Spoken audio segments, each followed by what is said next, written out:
So God's will. Yeah, I think all of us are back, right? Someone said 70 chai. Fast people in this Niger. Where is he now? He doesn't have OP.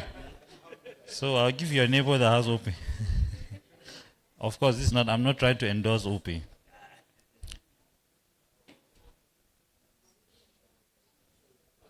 Just write it on a piece of paper, slip it to me, confirm if you get it. Okay. We are all welcome back. And I think this time we are going to go into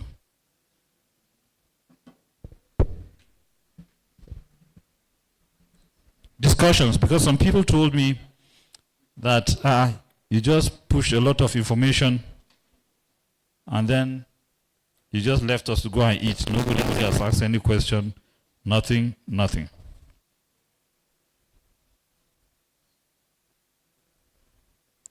So, I'm going to call on a colleague of mine to be able to come and steer us through this process of the discussions that we're going to have.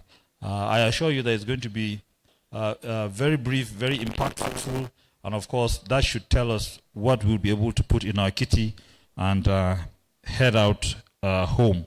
We've learned a lot of things here, and I think it's good for us to be able to do just that. We have been able to learn what GIS can do. Now we are going to discuss what GIS should do. What challenges remain? What opportunities exist? How do you make this technology serve every farmer, not just large plantations? So we are going to begin with the elephants in the room as it is. And of course, like I told you, I'm going to call on Anastasia Lequat to come forward so that she'll be able to chair this particular discussion. They have conveniently displaced me to the side because I stood here and I saw that I was on the side of the room. Before I was in the middle. Then I knew that my time was up. You're welcome. Thank you. All right. Good afternoon, everyone. Good afternoon. We just had lunch. Has the lunch weighed us down a bit? Please, let's come with energy. I'm so happy to be here today and to be participating in this. I've learned so much, as I am aware that a lot of us have learned so much too. In this session, we're going to be asking questions and hearing so much more from what we have already heard considering our theme today. And so without wasting any more time, I'm going to ask our speakers, panelists to come forward. Please make welcome for our president at SCL, Dr. Andrew Kwasari.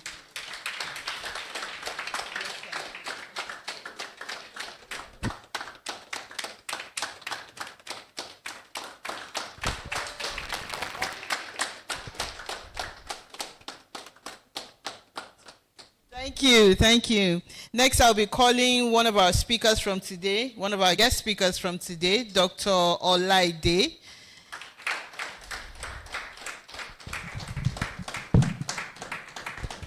He spoke brilliantly this morning, and I believe we want to hear more from him. Let's keep the applause coming. Thank you. Yes.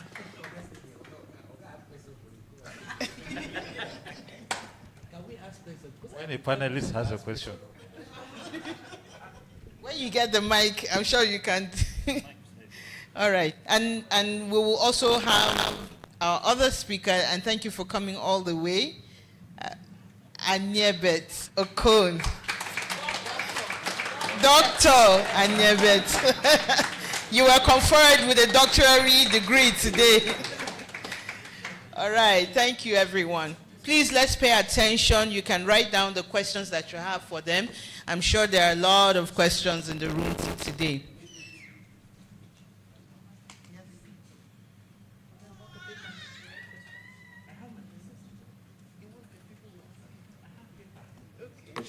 All right. So, to you're fine, sir. You're fine, sir. All right. So today we've been talking about the lost glory of agriculture and how we can revive it and how we can bring it back. We've heard so many brilliant presentations here. What we're doing here at SCL, in the different states, what's happening across the country, what, GIS can do for agriculture. As an opening, I'd like our speakers, starting from you, sir, starting from you, just to talk about your one perspective on how we can regain this lost glory of agriculture. So I'm going to my one what? Perspective. And therefore I'm going to give you my perspective. So over the years, and since I'm speaking to majorly younger people, right, I always tell people that once you are my age, start to think of what can happen better with the people that are coming after you, right? Right? So anyone that is 50 years plus, and especially like 50 years really plus like myself in this hall, we have to be thinking about the younger people, correct? So, 2 decades ago, after school, I started working in agriculture. I knew one problem that has always formed my perspective. And I think today, I'm more convinced that GIS is one of the tools that can inch us towards that perspective. What's the perspective? That first and foremost, the lost glory of agriculture that SL talks about, or the usefulness of agriculture in terms of livelihood, will not come from most of the ideas that are being that are flown about, especially the idea that we need a large expanse of land put together, contiguous large land, and all of that. Commercial agriculture in Nigeria and Africa, they will say, oh, it's by size of land. Commercial agriculture is by productivity. It's by income. So you can be on 1 square meter of land and be commercial as long as your output outweighs your input. So the issue of coalescing land is not the solution. So my perspective is that using technology, especially GIS, to organize smallholder farmers. And I keep saying this, those within SCL, I'm preaching to the choir, that what we need as a nation to gain, to achieve food security, to achieve even food self-sufficiency, which are 2 different terminologies, right? Right? So the most difficult is self-sufficiency. But I dare say, even Nigeria can not only achieve food security, but achieve self-sufficiency by organizing smallholder farmers. Why is this important? Because if we cannot organize the smallholder farmers, and if our National Bureau of Statistics is true, that 70% of jobs are created in agriculture, that means 70% of Nigerians are employed in agri. And I tell my colleagues in SCL, what is 70% of 240 million? I always want them to work out the math. If that population is in agri, what is the size of our land? Therefore, the question of saying, tomorrow you wake up and maybe you just straight to some state randomly, and you create lands, the type that I see in Texas, in Des Moines, Iowa, and the Midwest, where you have the corn and the soybean, or in Brazil, where somebody, I have a mentor. He has 9,000 hectares of land as his farm in Brazil. It's not going to happen in Nigeria. If you try it, you will, in fact, you bring the country to an end. Because people, we are so many and our land is so limited. 923,000 square kilometers, isn't it? 923,000 square kilometers. Yes, that's the total land in Nigeria. And erroneously, we keep quoting that we have 30-something thousand hectares of land unused. It's not true. It's not true at all. So, using technology, for me, what I want to say, my perspective for younger people, how do you, like the lady that said, how can we build something for Nigeria? How do we use this technology, GIS, to organize the type of thing I saw Dosu show, the type of thing I saw my brother show from Okumo, working with smallholder farmers? We create contiguous farmland digitally.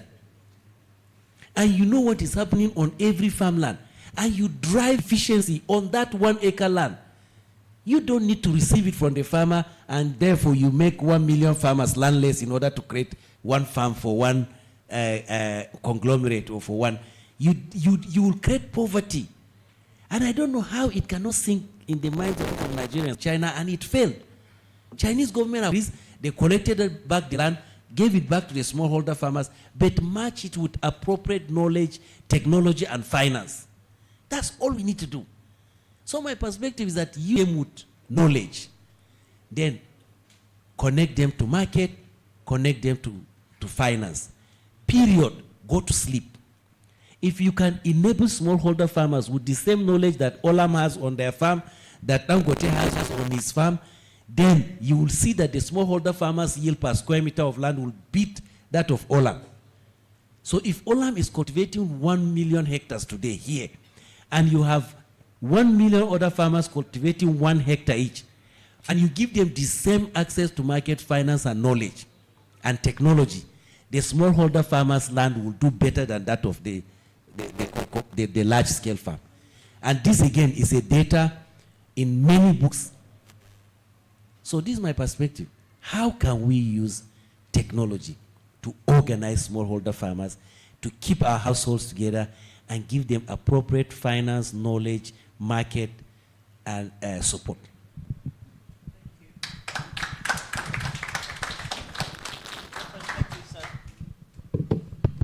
Yeah, thank you very much. From my perspective, it's going to be short. I'm not a professor like the president. First, we need to have something called continuous learning over the period of time. You not everybody can get to the smallholder farmers, but we have extension workers. So you have to give them continually through technology, all kinds of technology, space, IoT, even graphics, whatever. You should have that, one. There must be commitment on both sides. The farmer, let them see it as for us by us. I'm trying to solve a problem of my nation. When you see it as for us by us, as in this, we need this to be sustainable. You know the definition of sustainable development, meeting the needs of the present generation without compromising that of the future. So that's, and the third is synergy. How do we work together?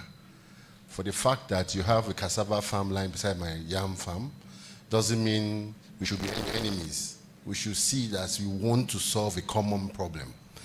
There should be coordination. Like, you know, we have MTGs, we have farmers. There must, like, when we were doing the CBN farms, we had, we call them associations of rice farmers, association of these. There must be a leader that passes the information, disseminate information through a chain of channel. And there must be a political will. I gave you an example of what Kagame did in Rwanda. So if there is a political will and there is a support, we've been hearing enough ulabalu about food security, so people are cashing out. You guys are doing something real. Some people are not, you just see it on paper. They keep talking and talking, rhetoric, this. But now we want to see evidence-based. My newly awarded doctor just showed us, don't worry, you guys didn't know, let me tell you, he was from our agency, they poked him away. It's from NASDAQ. So they need to come and pay that money.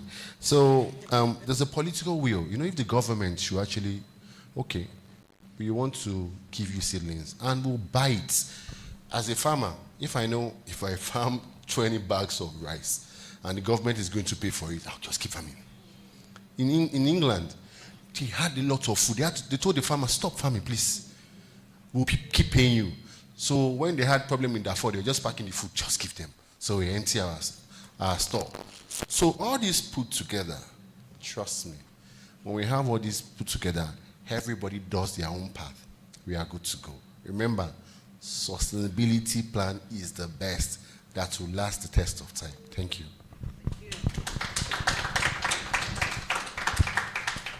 Thank you. I think they have said everything.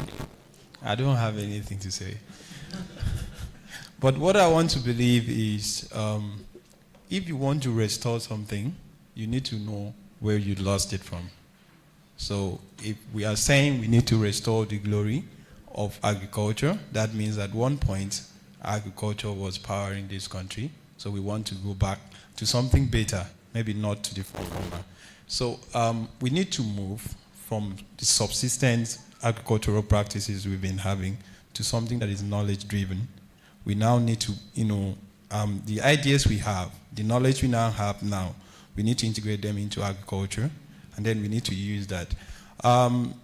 Secondly, if you look at the population of Nigeria, I think about 40% is youth at the youth range.